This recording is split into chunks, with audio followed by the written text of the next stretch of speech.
Siguro dala ng frustration kay Mama Hera. Kasi inaatake siya ng madaming tao ngayon, ba't hindi niya daw ako sinasabihan, ba't hindi niya daw ako ginaid. Actually, si Mama Hera wala di siyang alam sa ganung rules para na sobrang strict pala ng ganun sa Dubai. So si Mama Hera wala siyang idea. We're just so happy and excited talaga na pupuntang Dubai. Kasi nga, dream ko din yun at bet hindi Mama Hera na papuntahin ako doon. So ito na nga. Nung papasok kami kasi at dito sana yun, ina-explain ko na sana dito yun. Pero yeah, panoorin niyo lang sa YouTube kung gusto niyo. Pero ina-edit ko pa siya. Nung nag-video ako, sobrang excited ko, sabi ko, ayan na, welcome to Dubai, yes! Gumanon ako. Nagsabi din ako, kala Mami Jonji, na dito ko na lang siya explain sa YT para mababa kasi siyang explanation. Yung journey ko talaga yung in-explain ko dito para maliwanagan din. Na kasi na-stress si Mami Hera nung time na yon at hindi din talaga namin in-expect yung mga ganong eksena pala talaga. Kasi ba't nyo binibig deal? Hindi ko nga din gusto nyo yung nangyari. Hindi din namin gusto ni Mama Hera yung nangyari. Sadyang, yun lang talaga yung rules at hindi kami naging aware doon. At nangyari na yung nangyari, te. So, anong gagawin? Ano na lang ulit next time? Mag-research ulit.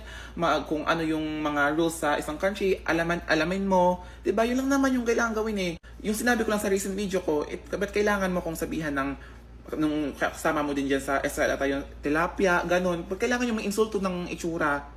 Ba't kailangan yung insult, kailangan yung pamukha sa akin na nagkamali talaga ako? Yun na nga eh, I mean, hindi nyo kailangan mang face shame, hindi nyo kailangan manghiya ng tao. Na-hurt lang ako din kasi, ba't kailangan ganun? Pwede naman akong i-chat. Actually, si Ate Jade dun din sa Dubai, nag-chat sa akin kung kamusta ba ako, kung nakakakain ba ako, or okay lang ba ako. Kasi kung alam nyo lang yung experience dun, hindi nyo alam kung makakauwi pa ba kayo ng Pilipinas kasi wala kang alam sa mangyayari sa'yo dun. So ako din, hindi din ako masisi kasi takot din ako nung time na yun at gusto ko lang yung gusto ko lang noon is makauwi ng Pilipinas at yun yung gusto ni Maming Hera din na makauwi din ako ng Philippines para safe ako. At sa mga nag-add ng mga kwento-kwento dyan kung ano-ano, lagi na lang kayong ganyan.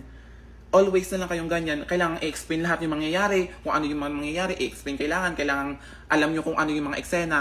Eh, hindi naman kayo nakaka-experience ng ganun eh. Sinishare ko lang yung journey ko para aware din kayo next time.